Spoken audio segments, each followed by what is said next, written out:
본 말씀을 통해서 지혜의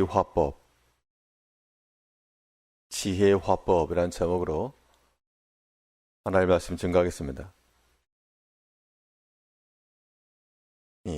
어떤 말을 어떻게 하는가, 말하는 내용과 그 전달 방법이라고 하는 것은 그 사람의 사상과 또한 그 사람 인격, 또 그의 믿음, 이 모든 것들을 다 담고 있습니다. 우리 성도들은 이 모든 말에 있어서 이러한 지혜가 섞인, 지혜가 담긴 말을 할 필요가 있는데, 이러한 지혜가 담긴 말이라고 하는 것, 무엇을 말할 것이며 또 어떻게 말할 것인가, 오늘 본 말씀을 통해 살펴보게 되면 지혜롭게 말한다는 것은 이 믿음에 근거한 소망의 말이 있어야 됩니다. 믿음이라고 하는 것과 소망이라고 하는 것은 항상 같이 갑니다. 짝입니다. 짝.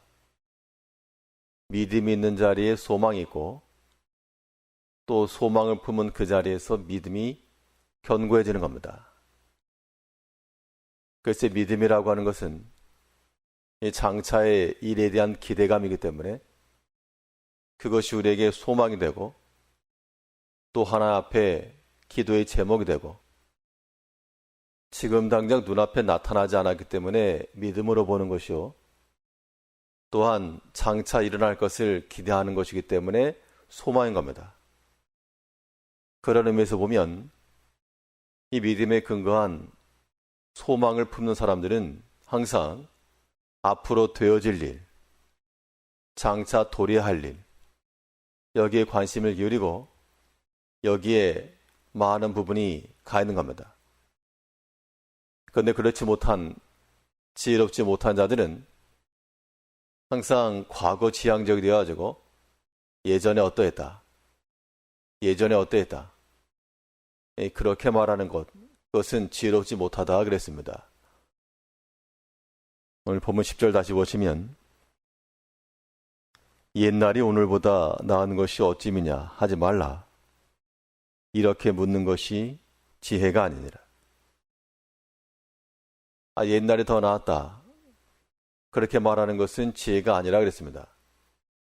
물론 우리의 삶 가운데서 사라져가는 것들, 혹은 점점 파괴되어져 가는 것들, 예전에 비해서 그런 것들을 보게 되면 자연 환경이 되었든지 아니면 좋았던 것들이 사라져가게 되면 참 아쉽다, 예전의 것이 더 나았다, 그렇게 말할 수 있으나 여기서 말하는 바는 그런 의미가 아니고, 이 사람의 마음과 생각과 그러한 행법 자체가 항상 예수로 치우쳐가지고 옛날에 더 나았다, 그 말은 즉슨 지금 있는 것에 대해서 감사치 못한 겁니다. 믿음으로 보지 않기 때문에 지금의 것은 더 작아 보이고 약해 보이고 도리어 예전의 것이 더 좋아 보이고,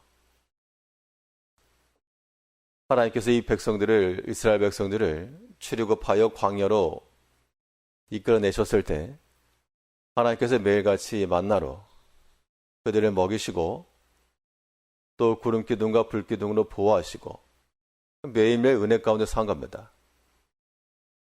그런데 몇몇 사람들이 모여서 서로 장막에 모여 이르기를, 우리가 옛날이 더 나았다, 애굽에 있을 때 그 불가마 곁에 서서 우리가 먹었던 고기며 여러 가지 채소며, 이제 우리가 지금 먹는 거라고는 만나밖에 없어가지고 기력이 세가지고 못하겠다, 돌아가자,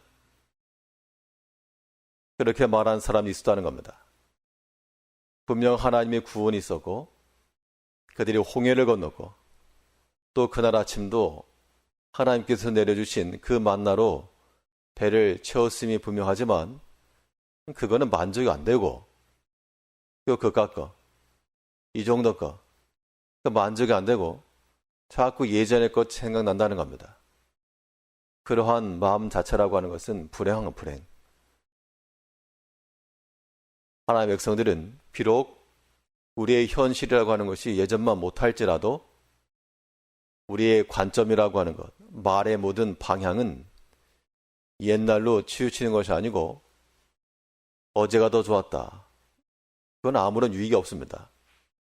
도리어 현재의 것 안에서 우리는 믿음 안에서 소망을 가지고 하나님께서 복되게 하실 것과 또한 우리 약한 것을 하나님의 강함으로 바꾸실 것과 또한 합력하여 선을 이루실 그 하나님을 기대하며 말할 줄 아는 것이 필요합니다. 본인 스스로에게도 그런 어법을 쓰셔야 되고요. 또 우리는 믿음의 공동체, 우리 성도들과 함께 있기 때문에 모든 믿음의 형제들과의 관계성 속에서도 그런 말이 필요합니다. 과거 지향적 되지 마시고 믿음에 근거한 소망의 말, 또한 격려와 위로와 섬김의 말, 이것이 지혜로 말하는 겁니다. 하나 앞에서 원망하였던 그 은혜 가운데 살아갔으면서도 예전이 더 나았다. 자기들의 손으로 수고하고 풍족히 먹었던 몇 끼니 그게 더 좋았다.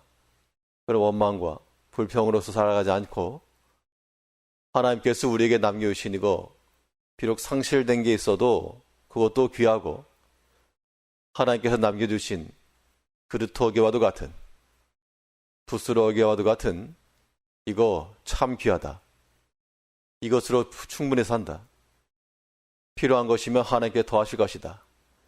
이러한 위로와 소망의 말을 가지고 자기 영혼에게나 또한 모든 다른 사람들에게 말을 끼치는 그러한 지혜가 필요하겠습니다.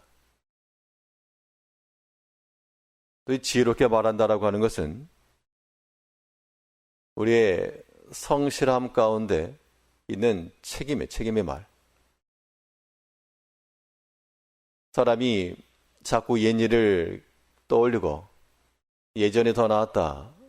그렇게 말하는 것은 지금의 것을 후회한다 그런 얘기죠. 그래서 그런 사람들을 가리켜서 뭐 예전에 그렇게 할 걸, 저렇게 할 걸, 껄껄거린다 그래가지고 앵무새처럼 껄무새다 뭐 그렇게 말하기도 한단 말이에요. 이러한 껄무새들이 되는 이유는 그 근본을 살피게 되면 그러한 사람들의 마음속에 게으름이 있고 또한 욕심이 있기 때문에 그런 겁니다. 예전이 더 나았다. 지금이 예전만 못하다. 뭐 게으름의 증거죠. 불가항력적인 내 밖에서부터 이루어진 이러한 외적인 환경, 상황 그런 것이라면 우리가 어찌할 방도는 없겠으나 충분히 내가 관여할 수가 있고 또한 행할 수가 있고 수고로서 감당할 부분이 있었는데 그렇지 못했다. 그럼 자기가 게을러서 예전만 못한 것으로 우리가 알아야죠. 그럼 그것을 원망과 불평으로서 말 아니고 자기 자신을 살피는 그러한 회개의 마음을 가져야 됩니다. 그게 지혜로 말하는 거죠. 또 예전의 걸 자꾸 생각하면서 현재의 것에 탓하는 사람의 특징은 그 마음속에 욕심이 있어가지고 진작에 멈추고 그만두고 하나님의 그 명령과 경고와 훈계를 듣고 돌이켰어야 되는데 그렇지 않고 끝까지 고집하여 나가다가 나중에 와가지고 예전에 그럴 걸 저렇게 할 걸 그런 생각을 한다는 겁니다. 욕심에 근거한 거죠. 그러므로 우리가 믿음 안에서 하나님 앞에서 감사하며 살아간다라고 하는 것은 그 자체가 지혜요. 또 그런 말을 행하는 모든 것들은 또한 많은 사람들을 이롭게 하는 말이 되는 겁니다. 우리가 어리석은 자가 되어서 하나님께서 우리에게 맡기신 바와 그 일에 게으르고 또한 욕심 때문에 일을 이루지 못한 것 그것을 다른 사람의 책임으로 돌리지 않고 자기의 책임을 알고 이제 우리가 더 수고하고 오늘 우리에게 맡기신 그 일에 충성함으로 그 다음날이 되었을 때 어제가 나왔다. 이러한 후회의 말로 살지 아니하고 참 하나님께 주신 은혜가 크다. 이 수고의 결과로 하나님께 은혜를 베푸셨다. 이러한 믿음의 말들, 감사의 말들이 있어야 한다는 겁니다. 어제가 오늘보다 나은 것이 어찌미냐 하지 말라. 이렇게 묻는 것이 지혜가 아니니라.